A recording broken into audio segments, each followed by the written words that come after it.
Oddiygina tuz.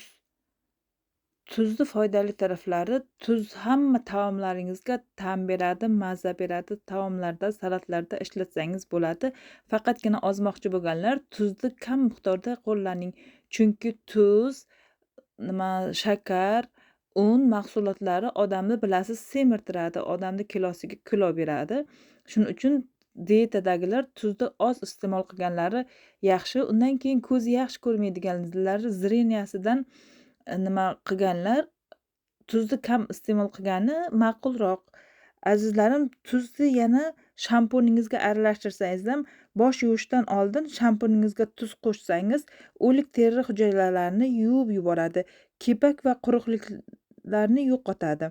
Sochdagi ortiqcha yog'larni tozalaydi. Soch ildizini mustahkamlaydi. Bosh terisini oziqlantiradi. Azizlarim, tuzni foydali taraflari judayam ko'p. Men bilganlarim mana shulardan iborat. Menga obuna bo'lib, layk bosishni unutmang. Keyingi videolarimda ko'rishguncha Allohimga omonatsiz.